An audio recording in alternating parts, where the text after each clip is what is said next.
Hello everyone! Ayan, good morning po sa inyong lahat and happy Thursday everyone. Ayan, so weekend na naman guys, isang tulog na lang ay weekend na naman. So napakadali po talaga ngayon ng araw at talagang ilang tulog na lang ay Pasko na.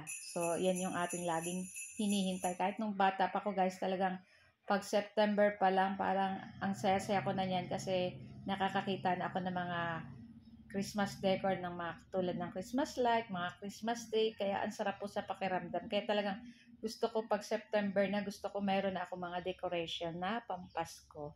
So, yun nga guys, so bago tayo magpatuloy ng ating kwento, ayan, so samahan niyo na po muna ako magluto nitong ating napakasarap na chicken sisig lumpia. So, before tayo maglumpia, syempre lulutuin muna natin yung ating mga sangkap. So, nagisa po ako dyan ng itong ating bawang at ng ating sibuyas.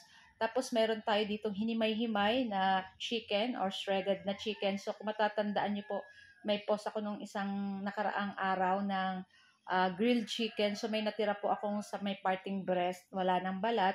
So hindi na yun makakain guys. So ito na lang naisipan kong lutuin. So hinimay-himay lang natin siya ng tama lang na laki. Tapos ayan, igigisa natin siya dun sa ating bawang at sibuyas. So gagamit rin po tayong isang pirasong carrot, ayan, tapos niyadjad natin, tapos naglagay rin tayo ng konting spring onion, tapos red bell pepper and green bell pepper. So, hinati ko lang yung ating red and green red bell pepper kasi hindi naman po masyado maraming lulutuin natin guys. So, magagamit pa natin yung kalahati sa mga susunod naman nating lulutuin. So, naggamit na rin po ako dyan ng konting asin, konting soy sauce, paminta, para sa pangpalasa. Then, ipapalamigin lang po natin ito. Ayan.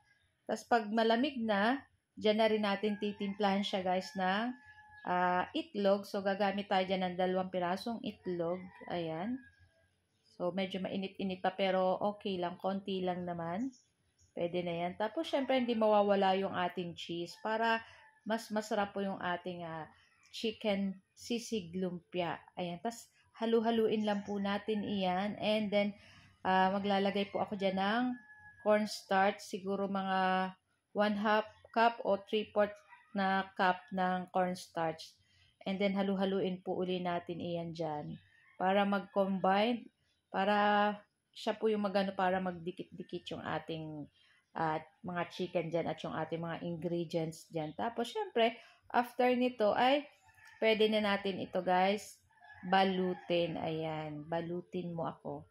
So, ayan, napakadali lang po nitong gawin at perfect din po ito guys sa ngayong Pasko. Pwede na rin to guys panghanda kasi kakaiba siya compared dun sa lumpiang Shanghai na pork at yung hindi kumakain ng pork. Ayan, pwede po itong gawin yung chicken sisig lumpia. Napakasarap po at nagustuhan na naman ng aking 3 sons.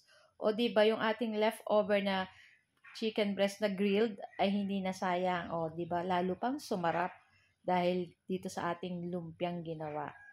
So, ayan na nga at babalutin lang po natin iyan lahat.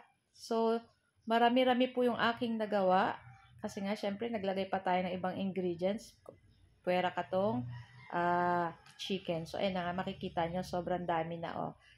Magpiprito lang tayo dyan ng ilang piraso at yung iba ay itatago po natin. Para pag medyo wala tayong maisip na ulam, pwede na natin itong maprito. Saka, konting luto lang siya guys kasi luto naman po yung loob niya. Kaya hindi ko na siya i-deep fry ng grabe. So tama lang po yung mantikang ganito. Siyempre dapat papainitin natin muna masyado yung ating mantika bago natin ilagay yung ating mga pipritusin na lumpia. So ayun na nga at hintayin lang natin yan mag golden brown. So babali-balikta din lang po natin iyan. So napakadali lang naman po nitong maluto dahil nga pong luto naman po dati yung nasa loob niya. Ayan. So, ahunin na natin at ayan na guys.